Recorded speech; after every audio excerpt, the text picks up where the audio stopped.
Noong unang panahon, may isang gubat.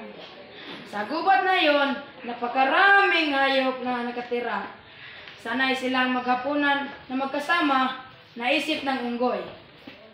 Bakit hindi tayo malis ng kalungatan? Bakit hindi tayo lumabas sa ating mga tahanan? Asumasyal sa magagandang mga doon. Bakit?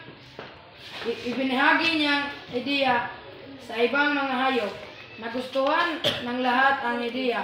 Pero ang tanong, paano nila ibahagi ang inisip nilang sa leon? Dahil ang leon kasi ang nagbigay ng permiso sa kanila na magpunta ng lungsod. Walang may gustong magtanong sa kanya. Kaya sinabi ng unggoy, Yung lobo ay napakatuso. Maaari mo ang tanungin yung lobo? Ha? nang tanungin niya ang lobo, ay agad na pumayag ito sa kanyang mungkahi. Sige na nga. Nang sumunod na araw, nagkipagkita siya sa leon.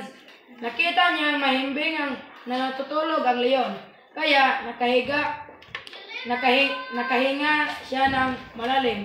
Naisip niya makipag-usap sa isa pang leon. Binibini yun na lang ako makipag-usap. At nang sinabi niya kay binibining leon, ang ideya ay agad na itong nagustuhan. Nagising ang isa pang leon at sinabi ng lobo ang lahat ng tungkol sa ideya ng unggoy.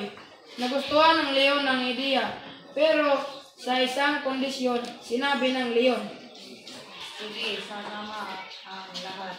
Basta iwala sa inyong magpapasawan.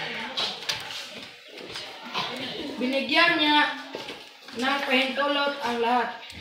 Nagpagpasyahan nila na magkita kinabukasan. Sinabi ng ang lahat